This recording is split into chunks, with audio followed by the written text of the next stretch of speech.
right. So welcome, Kylie. Thank you for sitting in on this discussion today. Yes, thank you for having me. Yeah, so we wanted to get into like the real barriers to health. So I would love for like, if any of you have ever experienced barriers to health, I'll give, your example sounds very similar to mine. So in general, I did sports in school, in high school. And then after I went to college, the usual, you gain the freshman 20. And then I wanted to start like working out more. So I just like started like, packing my lunches and going for like a walk or going for a mile run, drinking more water. It's like how I started. Then when I was going to college, I actually lived an hour from my university. So if I had a morning class and an afternoon class, I had this like sometimes like an 8-hour break. If I had an AM class and then like a 5 or 6 PM class, I had this huge break, and I didn't know what to do at the gym because I had never like, again, keep in mind that the internet was very fresh and new back then.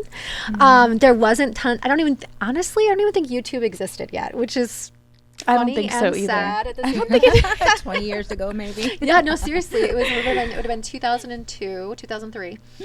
So That's anyway, when I was born. 2002. 2002. Oh my God. Stop.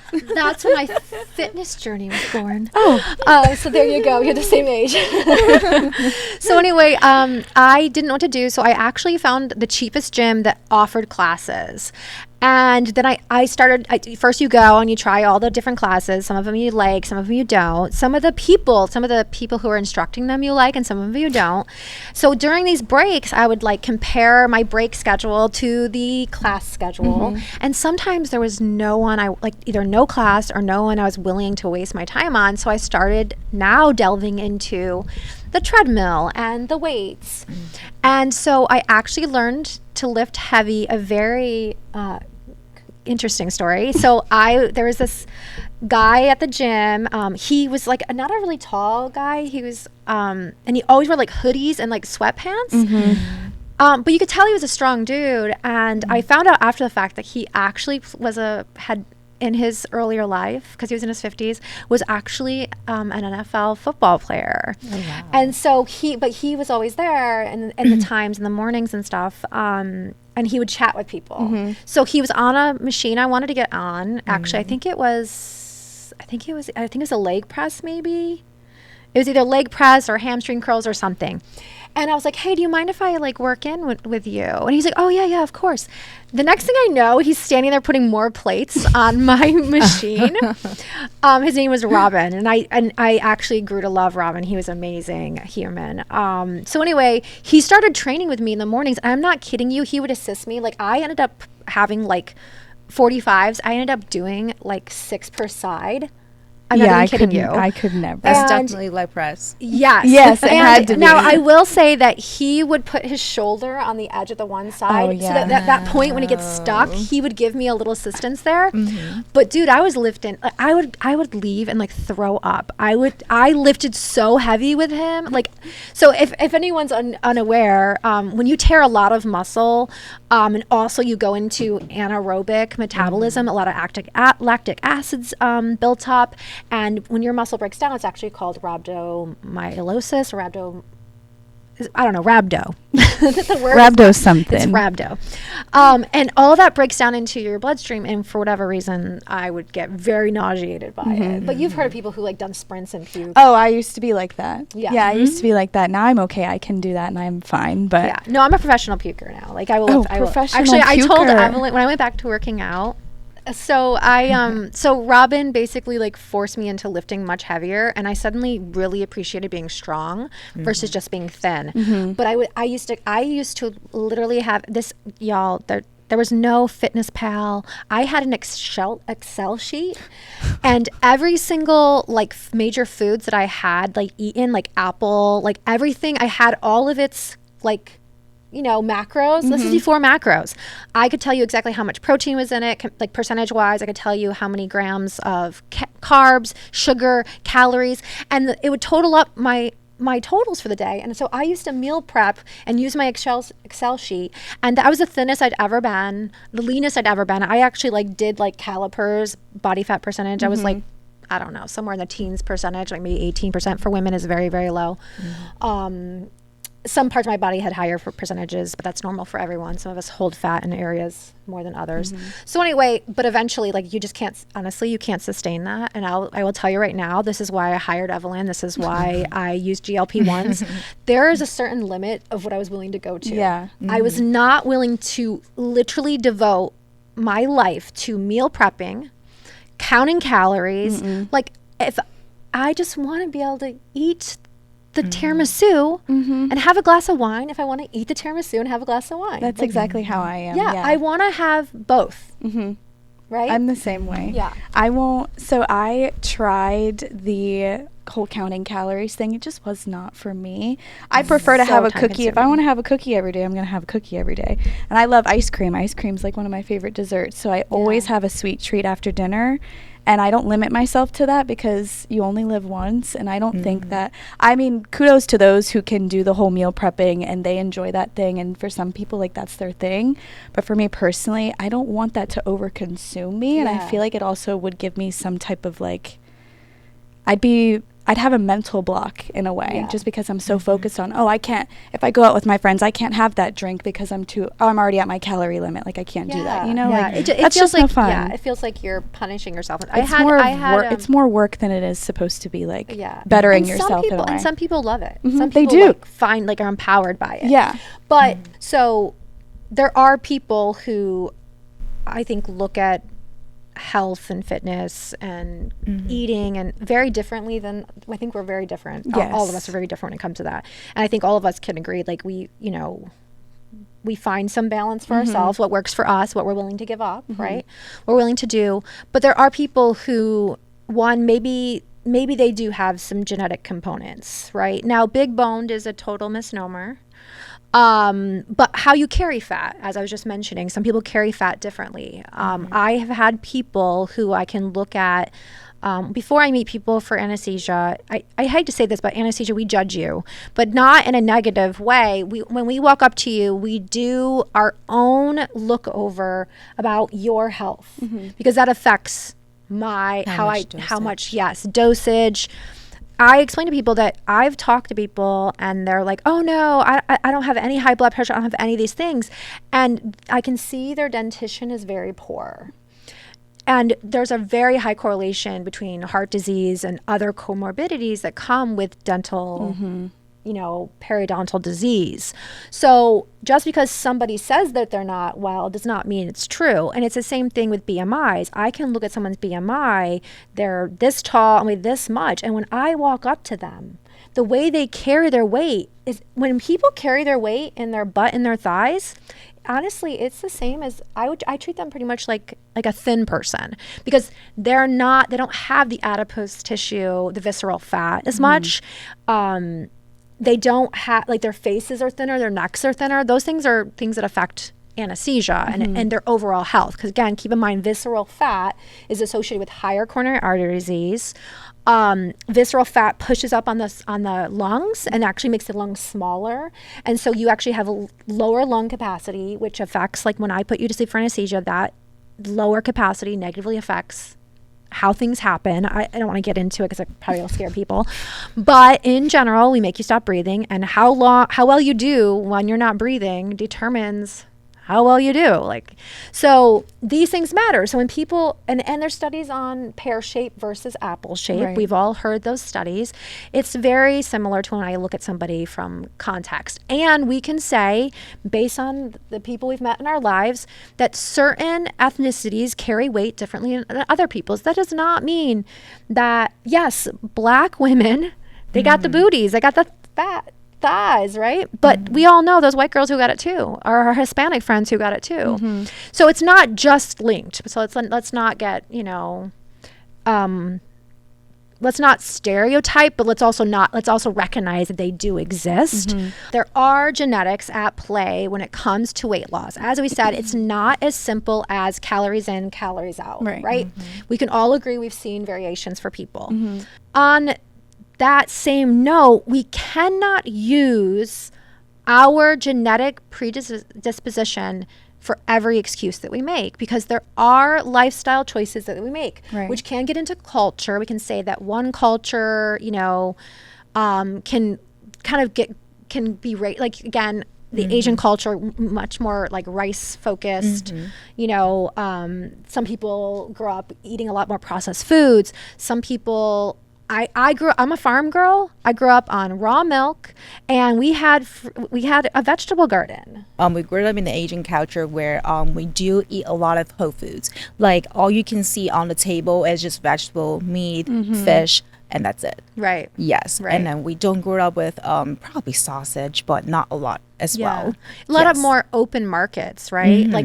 Like how prevalent are actual grocery stores with processed foods in them? Like grocery stores, right now, definitely affected by American culture. Sorry, but when we grew up, there's definitely not a lot of processed food like that, and we are not allowed to snack that much as babies, as kids, or I should say. Yes, so we're only allowed to eat like meals, and then based on the families, if you're not, and the schools too. The school actually hires dietitians to meal plans for the students. Yes, and I know that's what's going on in Japan as well, where the obesity rate is incredibly low in Japan, and that has something to do with the culture image as well. Meanwhile, in America, right here is more like I do whatever I want to do. We cannot criticize your body image. I think that is good. I think that's very good to an extent. Yes, but I think everything, the pendulum swings, right? So the pendulum is swung to, you can be morbidly obese and like be like a body image influencer. And when I say morbidly obese, I mean like there's something called super obesity, which is a BMI over 50.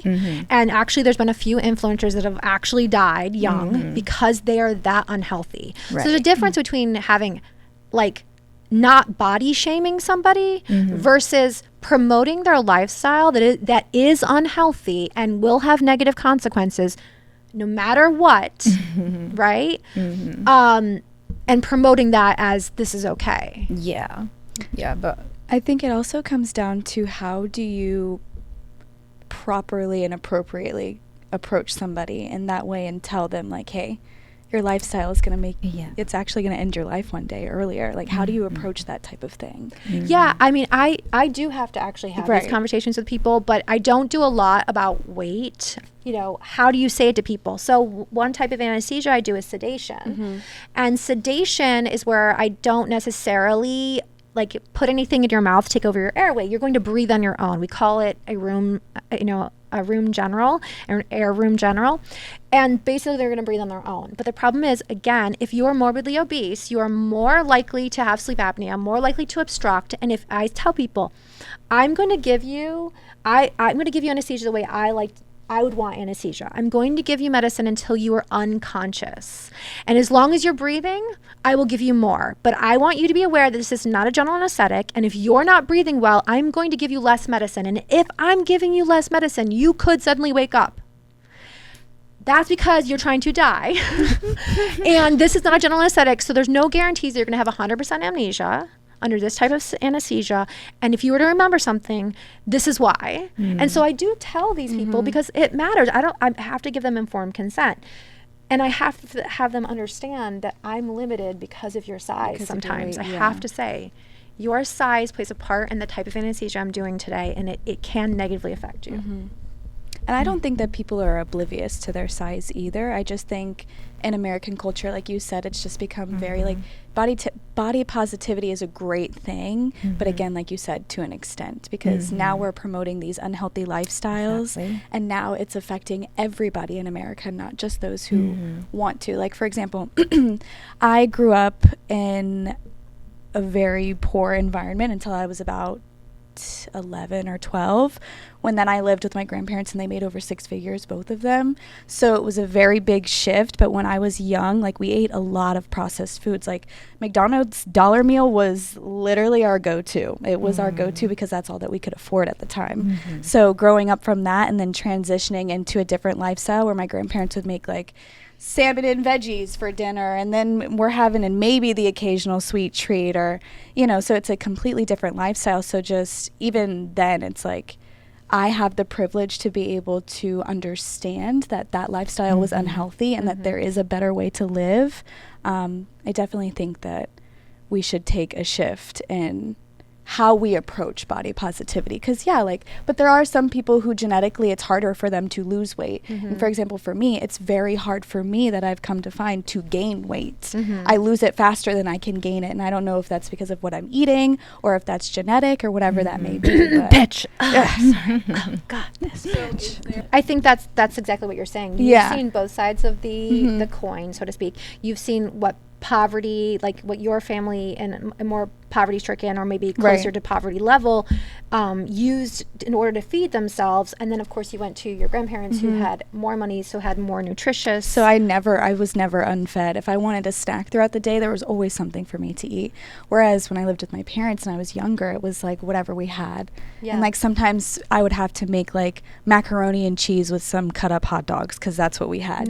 Same. I had the processed foods, it made me feel like crap. I don't like it. And I've noticed the difference in making things from scratch, and although it is expensive, I do have to make those sacrifices.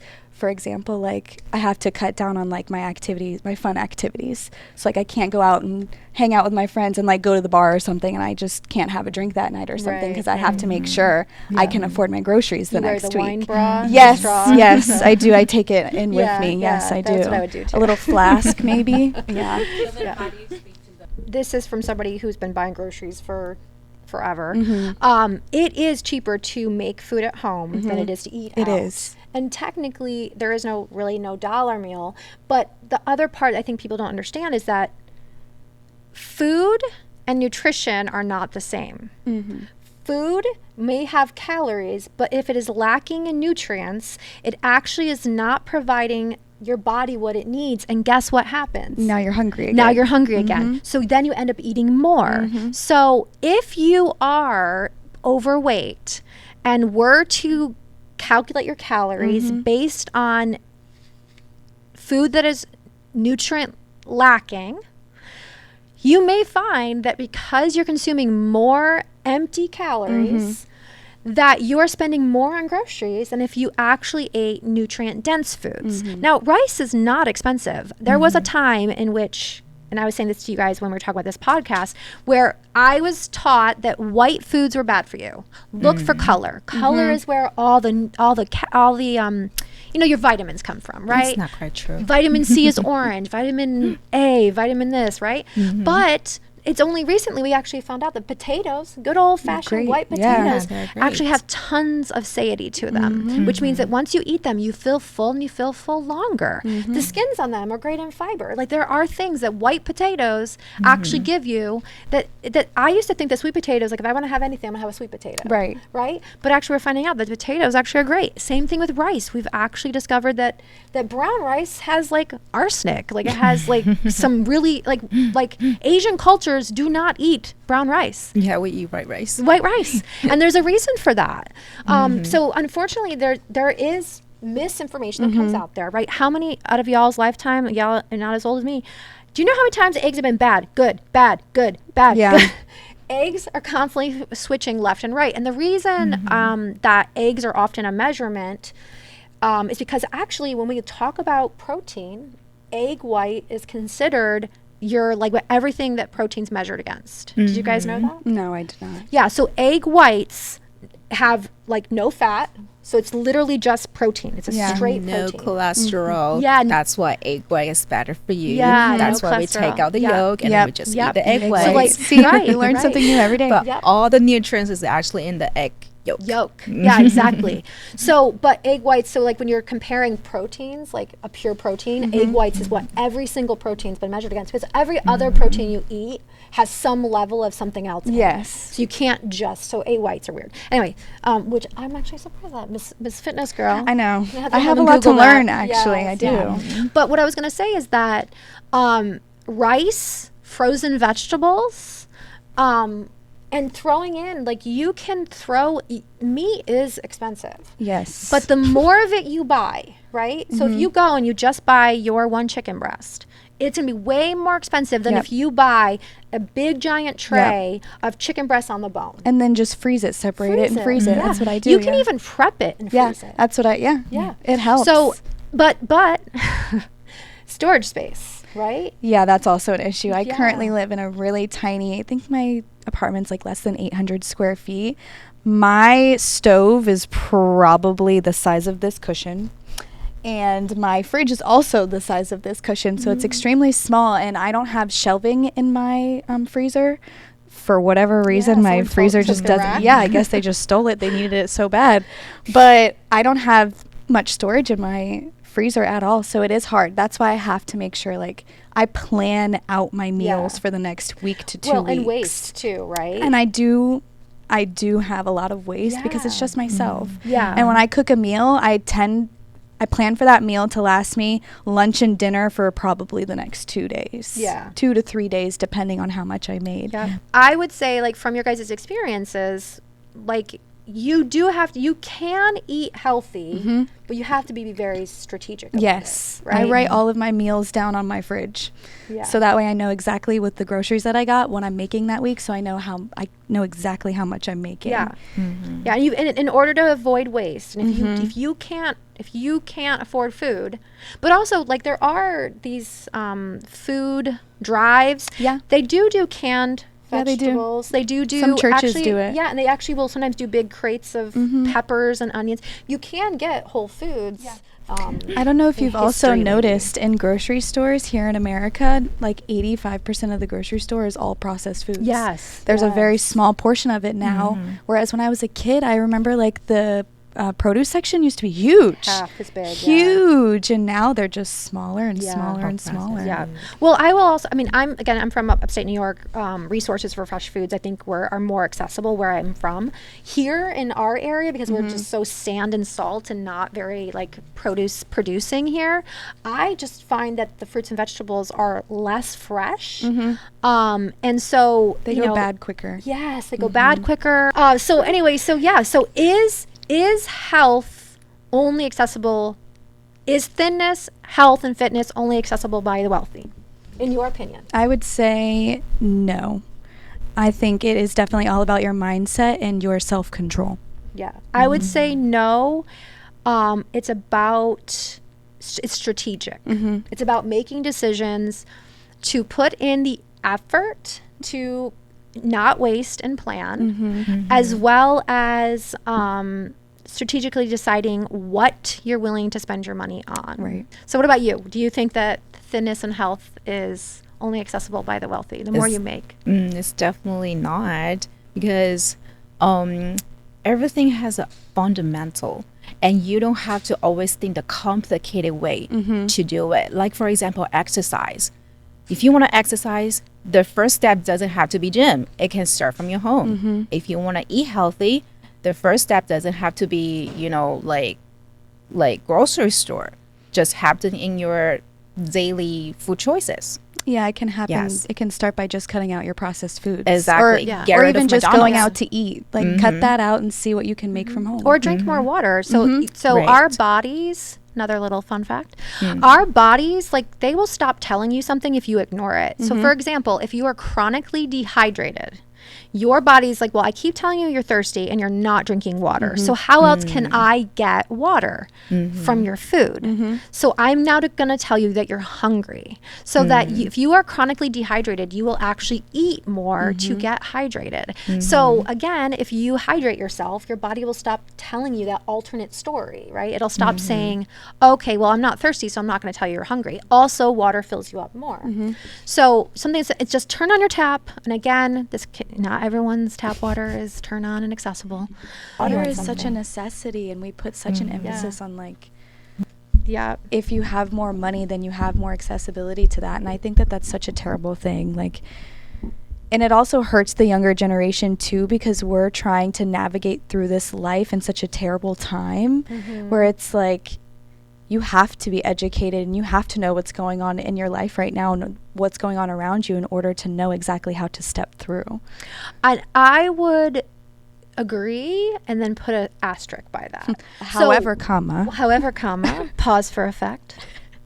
I will say that before the internet, there used to be arguments that ignorance was the result of a lack of access to knowledge. Mm-hmm. However, people have, Dr. Google in their back pocket. YouTube University. Yep. Also, knowledge comes from having really tough conversations, hearing things you don't like to hear because you might not be right. And again, different perspectives. And YouTube or Google can only give you so much of a perspective. I actually love to have really hard conversations with people because I find that I learn something. Like I learned about light skin privilege.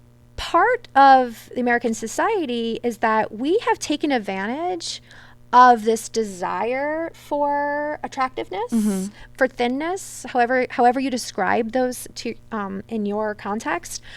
And we have figured out a monetary value for it, right? So this is our argument. Can you be poor and still be attractive, right? Can you be poor and still be healthy? That's our argument is yes, right? But weight loss has become a for-profit industry. So we talked about like, build that tiny waist, build your glutes. We can all say that some people can build them some glutes easier than others, right?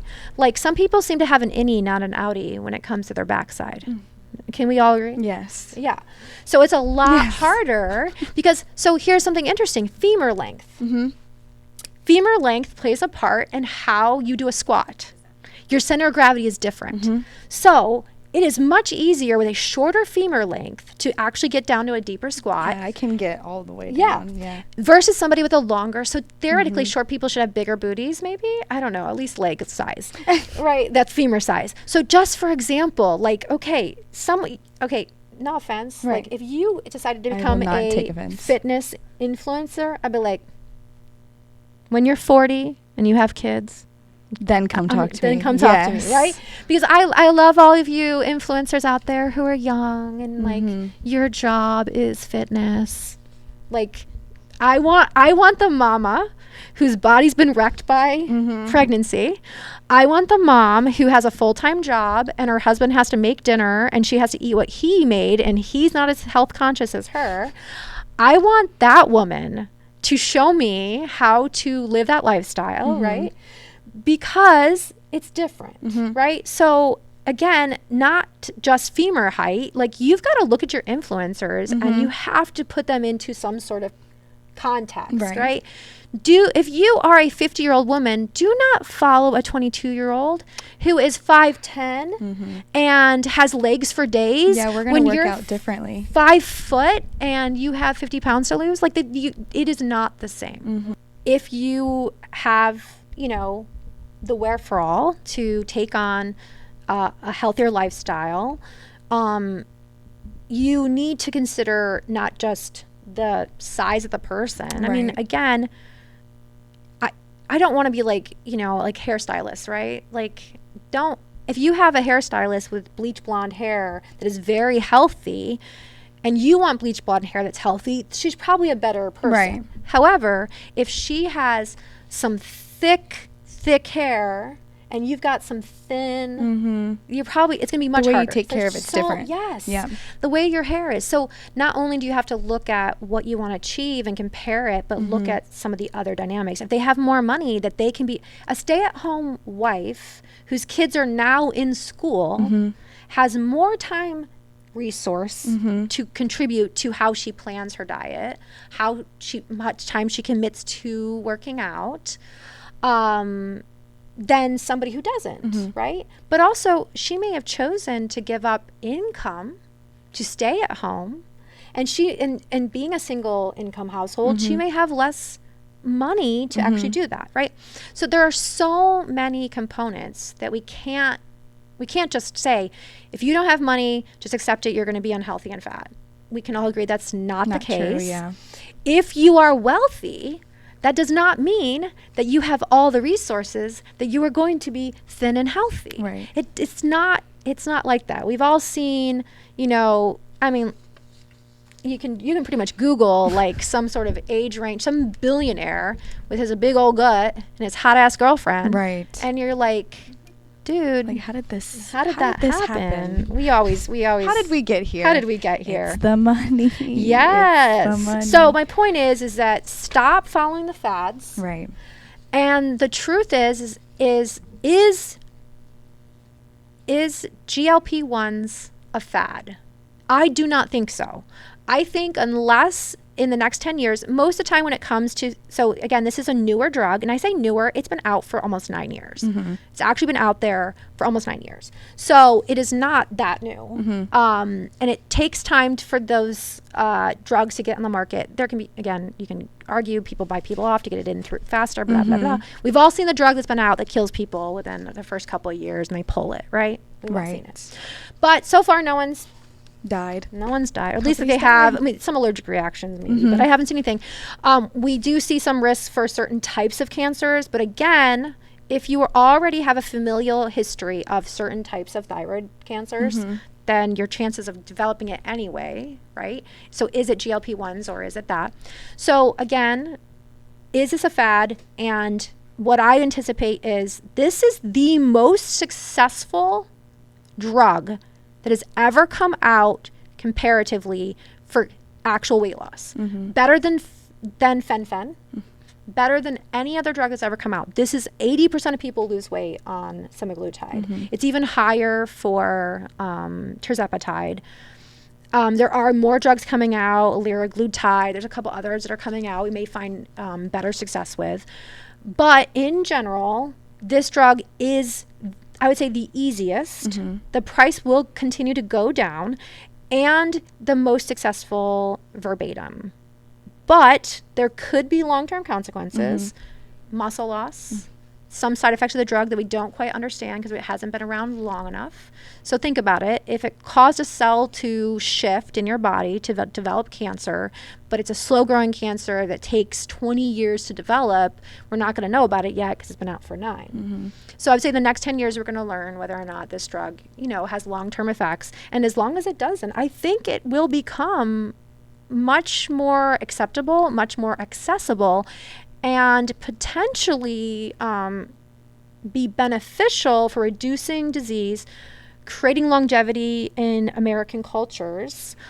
But if it is not aligned with changes in diet and maintaining muscle and health and fitness in that sense, then there will be other consequences. If the drug itself does not cause other issues, whether it's liver disease, you know, cancers, the lifestyle will. Yes. So if you one lose, or the other will. Because ultimately, if you are on a GLP-1 and you have driven your body into starvation mode, which is exactly what happens if you drive your metabolism down and you are so subcaloric that your body is now consumed pretty much all your fat.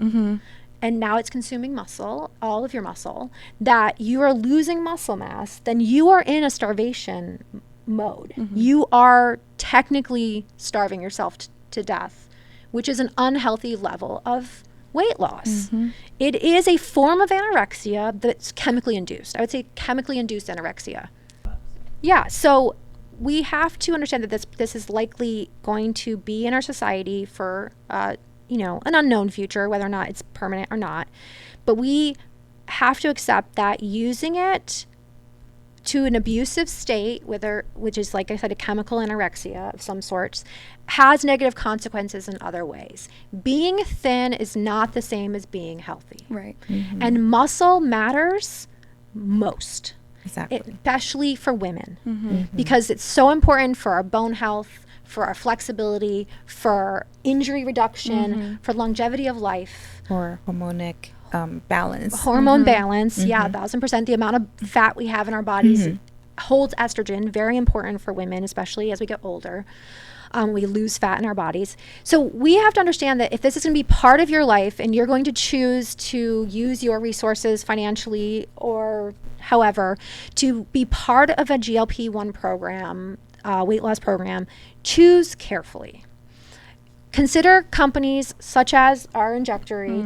We are so health focused, and even if you have the propensity to lean toward unhealthy body image, we are always going to be here to support you to find that balance. Because although anorexia is a psychological disorder, it is still manageable, just like any chronic disease. So you want somebody who's going to be your accountability partner, right? We all know that accountability makes a difference for weight loss and prolonged, even alcohol abuse, right?